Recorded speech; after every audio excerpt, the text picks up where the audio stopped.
Hello friends, welcome to बुनियाद academy. आज हम एक डिफरेंट टॉपिक डिस्कस करेंगे, टाइप्स ऑफ लोन पेयर। ठीक है, देखिए लोन पेयर बॉन्ड पेयर के बारे में हमने बहुत सुना है कि क्या लोन पेयर होते हैं और क्या बॉन्ड पेयर होते हैं। लेकिन आज हम डिस्कस करेंगे कि लोन पेयर जो होते हैं ना, वो कितने टाइप्स के होते हैं, कौन कौन से लोन पेयर अपने हो सकते हैं। तो देखिए इंटरेस्टिंग ये टॉपिक कह सकते हैं हम। केमिकल बॉन्डिंग हो गया, इसके अलावा कोऑर्डिनेशन कंपाउंड्स वाले चैप्टर हो गए। तो ये टॉपिक हम कह सकते हैं अपनी केमिस्ट्री में काफ़ी जगह यूज होता रहता है। ज्योमेट्री बतानी हो किसी भी कॉम्प्लेक्स कंपाउंड्स की, या वैसे कोई भी हमें कंपाउंड दे दिया जाए, यहाँ तक कि CSIR नेट में भी यहाँ से ये जो टॉपिक है अपना ज्योमेट्री हाइब्रिडाइजेशन निकालने में हेल्प करता है। तो देखिए टाइप्स ऑफ लोन पे की अगर हम बात करेंगे तो ये जनरली 2 टाइप्स के होते हैं, ध्यान से समझते हुए चलना है। कितने टाइप्स के होते हैं ये? 2 टाइप्स के ये होते हैं। देखिए कौन कौन से टाइप्स के ये होते हैं, हम इनको 2 कैटेगरी में डिवाइड करेंगे। समझने वाला टॉपिक है। एक हम इनको बोलते हैं stereo chemically active.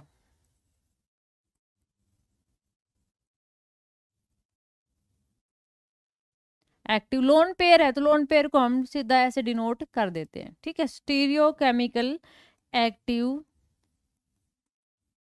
Lone pair, clear है। और दूसरा हम बात करेंगे स्टीरियो केमिकली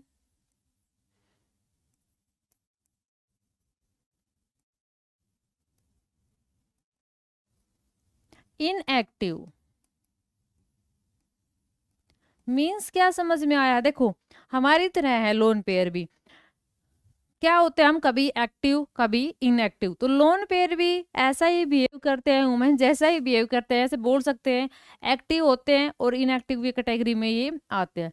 तो यहाँ पर पॉइंट उठता है किस लोन पेयर को हम एक्टिव बोलेंगे, किन को हम इनएक्टिव बोलेंगे। तो कुछ इनके पॉइंट्स देखते हैं, मेन पॉइंट। फिर मैं आपको एक ट्रिक बताऊंगी, उसके द्वारा आप निकाल सकते हैं कौन सा एक्टिव और कौन सा इनएक्टिव। पहले इसकी कुछ प्रॉपर्टी, कुछ मेन पॉइंट देखिए। जो स्टीरियोकेमिकल एक्टिव लोन पेयर होते हैं ना, वो रिपल्सन कोज करते हैं। हमने पढ़ा है कि लोन पेयर में सबसे ज्यादा क्या होता है? रिपल्सन होता है। तो स्टीरियोकेमिकली एक्टिव जो लोन पेयर होंगे वो कोज रिपल्सन, वो रिपल्सन क्रिएट करते हैं।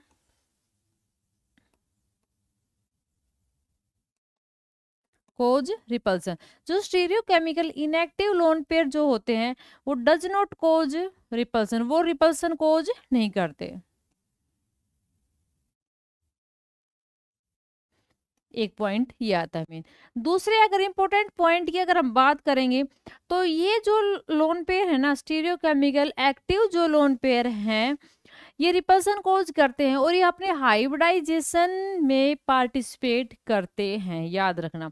देखो हमने देखा था केमिकल बॉन्डिंग जो चैप्टर हमने बुनियाद एकेडमी पर करवा रखा है, उसमें हमने ये डिटेल से पढ़ा था कि हम कैसे हाइब्रिडाइजेशन हम निकालें। तो उसके लिए आप वो क्लास जरूर देखना। तो ये क्या करते हैं? Takes part in hybridisation. Hybridisation में ये पार्टिसिपेट करते हैं। ये हाइब्रिडाइजेशन में इनका कोई रोल नहीं होता है। हालांकि किसी भी कंपाउंड के ऊपर लोन पेयर प्रेजेंट है तो हमें पहले देखना पड़ेगा कि वो एक्टिव है या इनएक्टिव है। अगर वो इनएक्टिव हुआ तो उसका हाइब्रिडाइजेशन के ऊपर कोई भी इफेक्ट नहीं पड़ेगा। तो does not takes participate in hybridisation.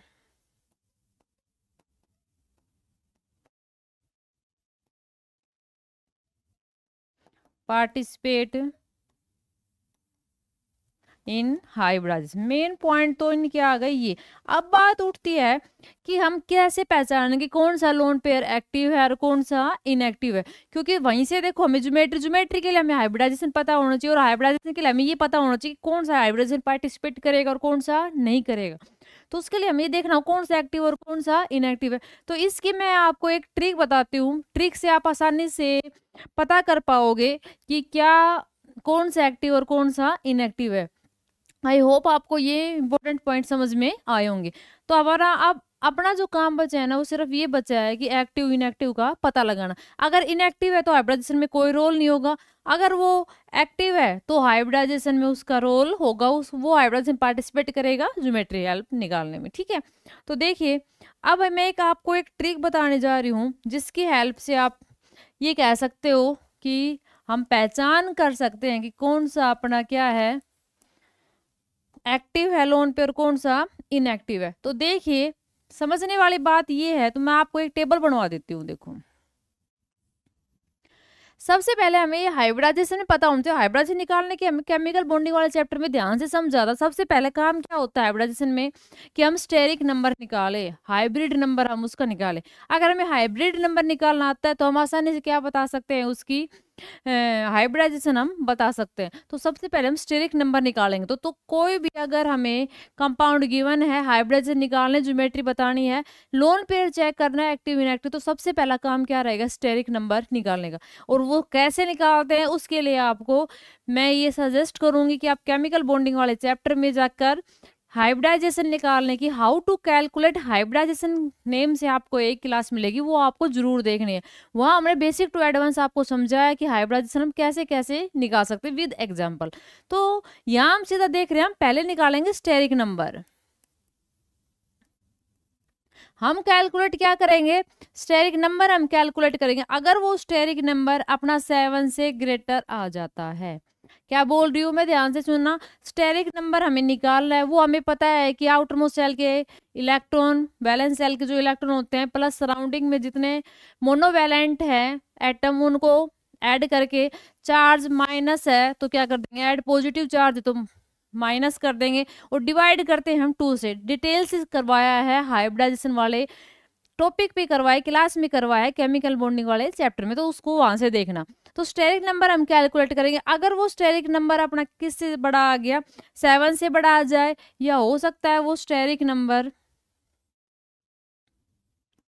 7 से लेस देन आ जाए, या थर्ड पॉसिबिलिटी एक और भी बन जाती है कि हो सकता है वो स्टेरिक नंबर इक्वल टू 7 आ जाए।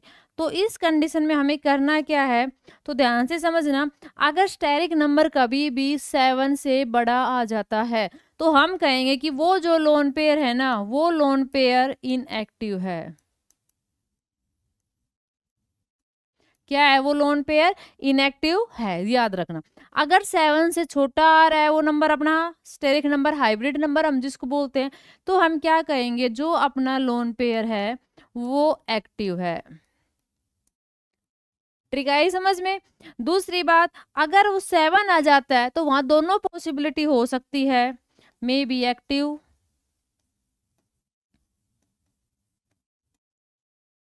और मे बी इनएक्टिव। इसको ध्यान से नोट कर लेने, बहुत एग्जाम्पल में अपनी हेल्प करेगी ये वाली ट्रिक। तो ये हमने समझा कि क्या आ जाए, अगर स्टेरिक नंबर की हेल्प से हम बता सकते हैं कि कौन सा अपना क्या है, एक्टिव और इनएक्टिव। तो इस टेबल को ध्यान से अपने माइंड में रखना है।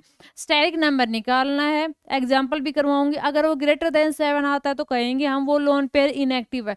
इनएक्टिव है तो उसको हमें हाइब्रिडाइजेशन में पार्टिसिपेट नहीं करवाना है। जो बच गई वो हाइब्रिडाइजेशन लिख कर साथ में क्या कर देना है, हमें ज्योमेट्री उसकी हाइब्रिडाइजेशन के अकॉर्डिंग बता देनी है। 7 से कम आ जाए तो वो लोन पेयर क्या रहेगा, एक्टिव रहेगा। हाइब्रिडाइजेशन में वो पार्टिसिपेट करना है, उसके ऑर्बिटल को काउंट करना है। 7 आ जाए तो दोनों पॉसिबिलिटी हो सकती है, मे बी एक्टिव और मे बी इनएक्टिव। तो एक बार इसको आप ध्यान से नोट कर लीजिएगा। एक बात और बचती है कि एक्टिव इनएक्टिव में अगर 7 आ जाए तो एक ट्रिक आपको मैं एक टेबल और लिखवाती हूँ जो आपकी हेल्प करेगी। तो देखिए एक ट्रिक आपको और बताती हूँ। अगर आपके सामने एग्जाम्पल आ जाए, इस फॉर्मेट का कोई भी कंपाउंड आपको दिखाई दे, Ml6, और यहाँ पर 2 नेगेटिव आपको दिखाई दे, ठीक है। इस केस में मेटल जो है वो अपनी कौन कौन सी हो सकती है, और ये जो लीगेंट है वो कौन कौन सा अपना हो सकता है, ठीक है। तो जो मेटल है वो अपनी सेलेनियम और टेलोरियम, अगर ये दोनों मेटल है और साथ में क्लोरीन, ब्रोमीन और आयोडीन है, एक तो ये केस है। दूसरा एग्जाम्पल, अगर आपको कभी भी कंपाउंड ऐसा दिखाई दे, यहाँ पर 3 नेगेटिव आपको मिल जाए, 3 नेगेटिव भी करके लिख सकते हो, लिख लो यहाँ पर, वहां पर 2 नेगेटिव, 3 नेगेटिव आपको अगर कभी भी दिखाई दे, और यहाँ पर जो मेटल है वो कौन कौन सी हो सकती है, मेटल अपनी यहाँ पर हो सकती है एंटीमनी, बिस्मिथ और आर्सेनिक। ये हो जाए। क्लियर है। और इसके साथ में अगर लिगेंड की अगर हम बात करेंगे तो लिगेंड तो वही हो सकते हैं, ये वाले लिगेंड, क्लोरीन, ब्रोमीन और आयोडीन। ये क्योंकि देखो ये एग्जांपल सिलेक्टेड किस लिए निकाला है मैंने, क्योंकि ये अपने जो नेट CSIR है ना उनमें भी बहुत डायरेक्ट क्वेश्चन उठ के आता है, तो ये छोटी सी टेबल और याद रखनी है हमें। साथ में देखो अगर ये कभी भी कंडीशन दिखाई दे जाए ना, Ml6 है, मेटल लिगेंड 6 है, यहाँ पर 2 नेगेटिव और यहाँ पर 3 नेगेटिव, 2 नेगेटिव देखो लिगेंड में सेम रहने वाले, क्लोरीन, ब्रोमीन, आयोडीन, हेलोजन। इसमें याद रखना इसमें सेलेनियम और टेलुरियम आ जाए, इसमें एंटीमनी, इसमें तो और आर्सेनिक आ जाए। तो याद रखना की पॉइंट क्या है, ये ध्यान से समझना। अगर ये ऐसा कुछ आ जाए तो वो सारे जो लोन पेयर होंगे ना, उस केस में जो भी स्टेरिक नंबर आएगा तो उसमें जो लोन पेयर होंगे ना, वो लोन पेयर क्या होंगे, ऑलवेज इनएक्टिव।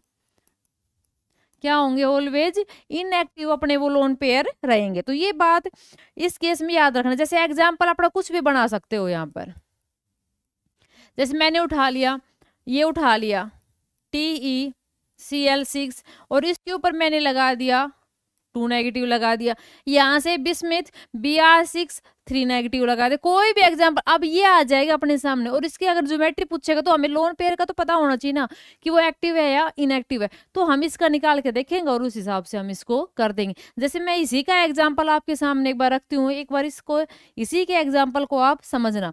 जैसे देखो यहीं पर सोल्व कर लेते हैं, देखना एक बार एग्जाम्पल अगर अपने सामने आ जाए TeCl6, कैसे इसको अप्लाई करेंगे वो देखो आप। एक टेबल ये याद रखनी और एक पिछले वाली। तो देखो इसका स्टेरिक नंबर निकालो, तो जो अपना टेलुरियम होता है ना, इसके आउटर मोस्ट डिजाइन तो 6 होते हैं, तो स्टेरिक नंबर को ऐसे डिनोट कर रही हूँ, तो 6 प्लस में क्लोरीन एक मोनोवैलेंट हमें पता है कितने हैं, 6 है, और कितने नेगेटिव चार्ज है, 2 नेगेटिव। केमिकल बॉन्डिंग वाले चैप्टर में ध्यान से समझा रखा है डिटेल से। अगर हम इसको 16 आउट करेंगे तो 6 6 12 और 2 14, 14 को अगर इसे हम डिवाइड करेंगे तो कितना आ गया, 7। कितना आया, 7। तो स्टेरिक नंबर 7 है अपना यहाँ पर। लेकिन अगर बॉन्ड पेयर देखेंगे इस केस में कितना है बॉन्ड पेयर, क्लोरीन तो 6 ही है ना, तो बॉन्ड पेयर 6 है। तो यहाँ पर अगर लोन पेयर की बात की जाए ना, तो कितने लोन पेयर है, 7 - 6 कितना आ गया, 1। तो 1 यहाँ पर अपना क्या प्रेजेंट है, लोन पेयर प्रेजेंट है। और 7 के केस में अगर हम हाइब्रिडाइजेशन की अगर हम बात करते तो sp3d3 अपना होता है ना।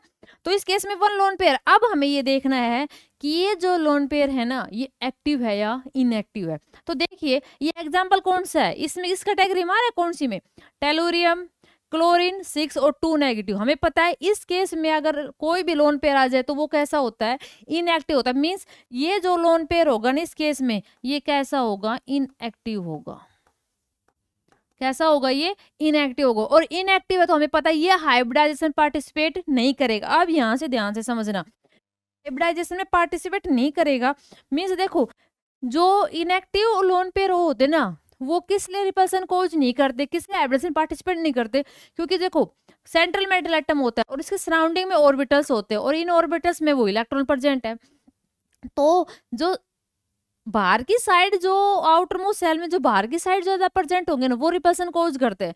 लेकिन जो इनएक्टिव लोन पेयर होते हैं ना, वो डीपली इनसाइड होते हैं। कहाँ होते हैं, डीपली इनसाइड होते हैं, इसलिए वो रिपल्सन कोज नहीं करते हैं। तो ये लोन पेयर इनएक्टिव है, तो ये कहाँ प्रेजेंट होगा, देखो हाइब्रिडाइजेशन अपने अकॉर्डिंग क्या है, 3D।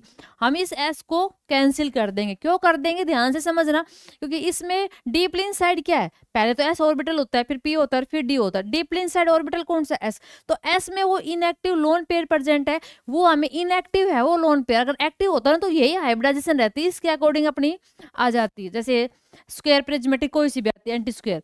लेकिन अब हमें पता है इनएक्टिव है तो पार्टिसिपेट नहीं करेगा, और जो नहीं करेगा तो उसको ऑर्बिटल कैंसिल करना पड़ेगा। तो वो किस ऑर्बिटल में है, डीपली इनसाइड होता है इनएक्टिव वाले लोन पेयर, तो S में। तो S हमने हटा दिया, तो इस अकॉर्डिंग इसकी हाइब्रिडाइजेशन क्या आ गई, S तो आएगा नहीं, P3D3। और ये कैसी शेप होती है, 6 आ गई, परफेक्ट ऑक्टाहेड्रल क्या होगी इसकी शेप, ज्योमेट्री आ जाएगी। इसलिए हम ज्योमेट्री निकालने में लोन पेयर को हम देखते हैं परफेक्ट ऑक्टाहेड्रल ज्योमेट्री। इसलिए हम ज्योमेट्री निकालने में हमारी हेल्प करते हैं। इसलिए आज का टॉपिक करवाया गया है कि कैसे पहचाने type of loan payer active है या इनएक्टिव। अगर यहीं पर ये एक्टिव होता ना तो हम इस s ऑर्बिटल को नहीं हटाते, देन उस केस में हाइब्रिडाइजेशन क्या होती, sp3d3 हाइब्रिडाइजेशन, उसके अकॉर्डिंग अपनी ज्योमेट्री आती। अब ये क्या है, इनएक्टिव, ध्यान से समझना, बार बार बोल रही हूँ, इनएक्टिव लोन पेयर आए, इसका अकॉर्डिंग इस ऑर्बिटल को हटा दिया गया, हाइब्रिडाइजेशन क्या बच गई। कोई सीधा हमसे पूछेगा ना कि इस कॉम्प्लेक्स की, इस कंपाउंड की हाइब्रिडेशन बताओ, तो हम सीधा उठा क्या कर देते हैं sp3d3, और हमें मिलता है नेगेटिव में नंबर। क्यों? क्योंकि हमें पता ही नहीं है लोन पेयर का, हमें पता ही नहीं कि एक्टिव है इनएक्टिव, तो इसमें एक लोन पेयर है वो इनएक्टिव है, ये है मेन पॉइंट, वो इनएक्टिव है तो उसको हटा देंगे हम। तो इसकी ज्योमेट्री क्या आएगी, p3d3। इसमें हमारी ये हेल्प कर दो। 3 चीजें आज के टॉपिक में हमें पढ़नी है। कौन कौन सी? Type of loan payer active भी हो सकते हैं और इनएक्टिव भी हो सकते हैं। हमें ये पता है कि एक्टिव आगे तो हाइब्रिडेशन में पार्टिसिपेट करेंगे। अब आज के बाद आप कोई भी एग्जांपल निकाल के देखना जिसमें लोन पेयर आ रहे हो, और फिर उसको इसके थ्रू अप्लाई करके, ये रूल्स रेगुलेशन अप्लाई करके, और फिर उसके हाइब्रिडेशन बताना, कभी क्वेश्चन गलत नहीं होगा। अगर वो इनएक्टिव है तो हाइब्रिडेशन पार्टिसिपेट नहीं करेंगे। इसके लिए मैंने आपको एक बेस्ट बताया, ये टेबल याद रखनी है, स्टेरिक नंबर 7 से ज्यादा आ जाए फिर तो कोई दिक्कत नहीं है, इनएक्टिव होगा, हाइड्रोजन पार्टिसिपेट नहीं करेगा। लेस देन 7 आ जाए तो उसको इंक्लूड करना है, उसको कैंसिल आउट नहीं करना है, हाइब्रिडाइजेशन में पार्टिसिपेट वो करेगा, एक्टिव है। 7 के केस में थोड़ा ध्यान रखना है, कुछ गिने चुने एग्जाम्पल है, एक्टिव भी हो सकते हैं और इनएक्टिव भी हो सकते हैं। एक टेबल आपको ये बताइए सबसे बेस्ट तो यही है, यहीं से क्वेश्चन आपका सोल्व आउट हो जाएगा। ये आ जाए, इस केस में मेटल ये होनी चाहिए, हेलो एलिगेंट दोनों में सेम रहेगा अपना। एक ये 3 नेगेटिव आ जाए तो उस केस में मेटल ये होनी चाहिए, डायरेक्ट उठा के आप कर सकते हो। ये कैसा रहेगा, इनएक्टिव। इसको ऑर्बिटल को हटा दो, जो बच गई वो हाइब्रिडाइजेशन बच गई, उसके अकॉर्डिंग अपनी शेप आ जाएगी। आई होप आपका आज का जो अपना टॉपिक है वो आपको समझ में आया होगा, types of loan pair. Thanks for watching.